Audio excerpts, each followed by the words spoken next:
Alright guys, and welcome back. Today we have another data mine video. While there aren't any new flashy events coming with this update, we do have new content. Specifically, World 14 is coming, as well as a new dropship. So we'll talk about all of that later on in this video. First and foremost, we'll talk about the patch notes, go through those really quickly, and then we'll get into the full data mine. Challenge Mode Season 9 comes to an end, and Challenge Mode Season 10 starts. On top of that, we have a blueprint completion plan, also known as Gasconet's catch-up plan. It'll give you 30 PR blueprints. Having the French PR ship goes along perfectly with the theme for this update. We are getting Skybound Prelude, which means that next week on October 28th, we are getting Skybound Horatio. This is the event with Richelieu. Another ship you might want to pick up from the event is Jeanne d'Arc. At D3, the twin 203mm MLE 1924 is available for drop. That's a pretty good high explosive heavy cruiser gun. So this event rerun is much appreciated. I'm interested to see the two new ships coming next week from the event. The French could get a lot of help from this. Speaking of minor faction reruns, they gave us a roadmap for the next slot rerun event. It will be Northern Overture. So that's with Sovietskaya, Tashkent, Chapyev. No confirmed date on that, but it will be the next rerun event. Sorry, Perseus. All of the Crimson Echoes rate ups from last week will be gone.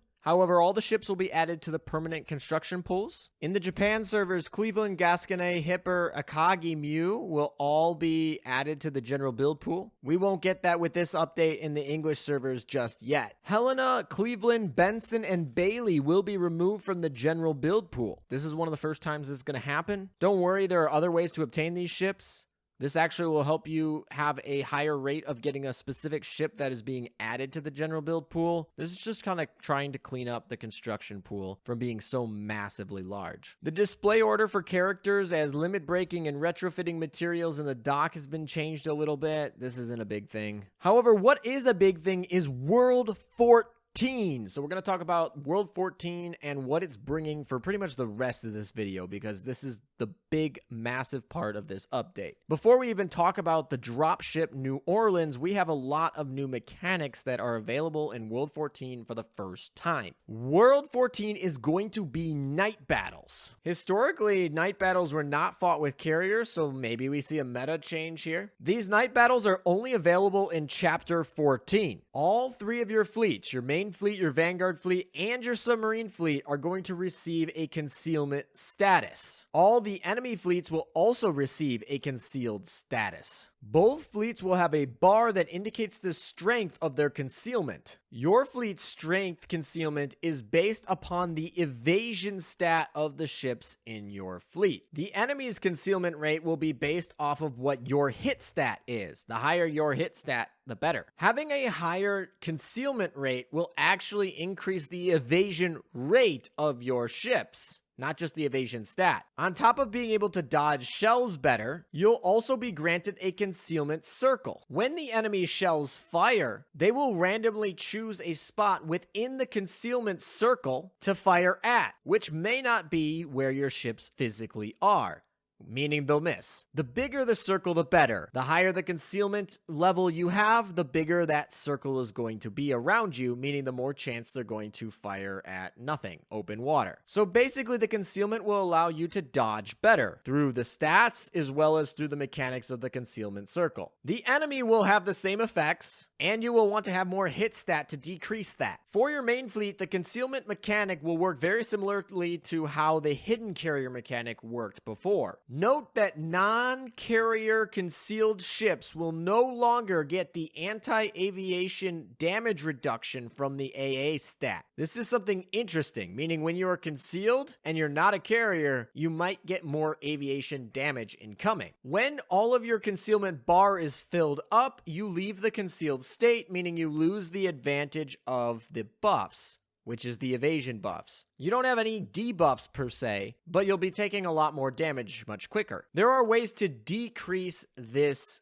concealment. The first way is when you fire your main guns or you launch an airstrike, you are going to fill up that concealment meter. Makes sense. When you're firing, they can see where you are. This mechanic is trying to simulate a night battle where you can't see where the enemy is. You will also be more revealed as the battle goes on longer. Once again, as the battle drags on, you'll find out more of the enemy positions for both you and the enemy. Every time you destroy an enemy, you are going to gain a little bit back because now they don't know where you are. There are also a couple new items that are going to play into this concealment role. First of all, there are flares. This is going to work kind of like Sendai's flare. Friendly flares will cause the enemy ships within the area to temporarily lose their concealed state. They will also lose some of their evasion rate. These flares are going to be important. After some battles, a resupply of extra flares can be obtained from certain nodes on the map. Also note, you're not the only one that can use flares. Enemies will also use flares, which will have the same effect, causing you to lose your concealed state and reduce your evasion rate. On top of flares, there are lighthouses. These are spots on the map that can be occupied. Once you occupy a lighthouse, a certain range will now start revealing enemies. They'll lose their concealment status, which involves them losing their evasion rate. Note that with both flares and lighthouses, there are some friendly downsides. Because you are lighting up the enemy, you're also giving away your position. This means while you're using the flare or while you're within the range of the lighthouse, even a friendly one, you're going to be increasing your own concealment gauge's depletion speed, meaning you'll lose your concealment quicker. However, I imagine that you will be using these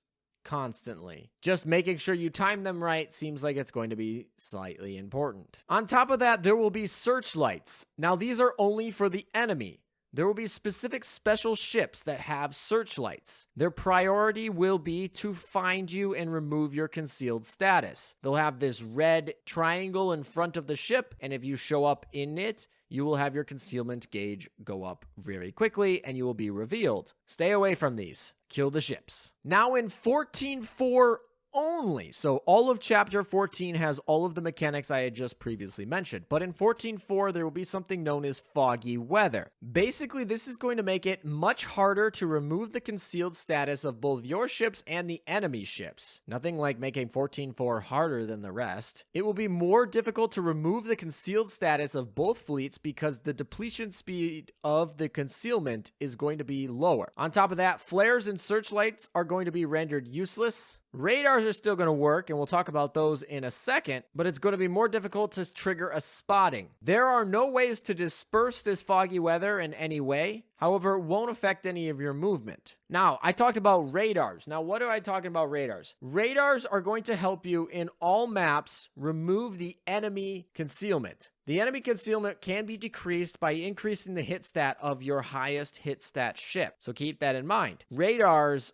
are really good for doing this. The Fumo 25, the fire control radar, the high performance fire control radar, the SG radar, the anti-air radar, and the high performance anti-air radar will all slightly increase the rate at which the enemy's night battle concealment decreases as well. And these also have hit stat on top of that. So make sure that you are bringing your radars into battle. And because your concealment stat is based on your evasion stat, make sure you are bringing your high evasion ships. Also note that AA damage reduction is not going to be available while you are concealed, so you're probably going to want ships that have good anti-air. Most of the enemies are going to be battleships though, keep that in mind, or destroyers and light cruisers. Destroyers and light cruisers are going to reveal your ships faster. In terms of the meta, I think that you're going to need a very high hit stat battleship, as well as some high anti-air and high evasion, especially evasion destroyers. Maybe even some light cruisers. In terms of the bosses, the final boss at 14.4 is Mogami. She actually has less HP than Taiho, but she is going to be nasty. These are the experience gains for defeating enemies between 14.1 and 14.4. Note that for 14.4, 7 nodes need to be defeated before before the boss appears. And note, in the boss battle node, 5 waves happen. The boss appears on the 5th wave, with a repair ship, mind you. Luckily, Mogami is medium armor, but she is going to hit hard. I'm really excited to try out all these new mechanics and see what the best meta strategies are, so stay tuned for when I'm going to be streaming that. Alright, there's only one ship that comes new with this update. Next week, we should get 2 new French ships, but with this update, the only new ship is New Orleans. She drops from the 14.4 boss node. Please don't make me grind 14.4 as long as I had to grind 13.4. Also note, 14.4 is not going to have clearing mode right away.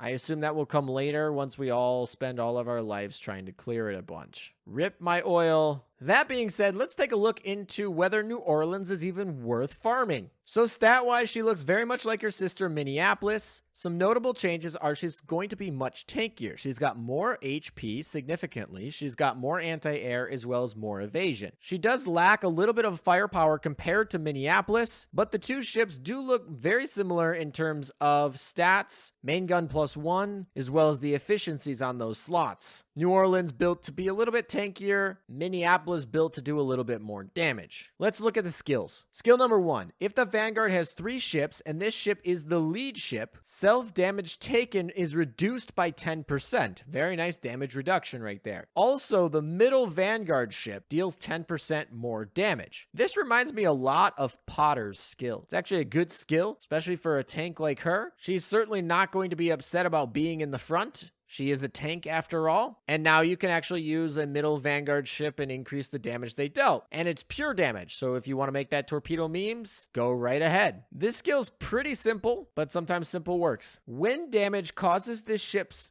HP to fall under 30%, trigger a special barrage and gain a shield that blocks damage of 8% of the HP of this ship for 8 seconds. If the shield breaks from the damage, she gains a self-heal worth 6% of her HP. However, if the shield expires, she boosts her firepower and reload by 10%. This skill can only trigger once per battle. This reminds me a lot of her sister Minneapolis' skill. It's oriented a little bit more towards healing and shielding than it is towards damage. But ultimately, it does the same end goal being a zombie skill. The special barrage has penetration and also causes armor break. This barrage looks really interesting. It just flashes across the whole screen, almost like a night flare, completely shredding through the opponent. I like it. And then finally, her 3rd skill is just an all-out assault, which is the New Orleans class 1, same one that Minneapolis has. Remember that all of these stats and skills are at level 125. Her fleet tech is going to give 1 HP and 1 firepower to heavy cruisers. And ultimately, what do I think about this ship?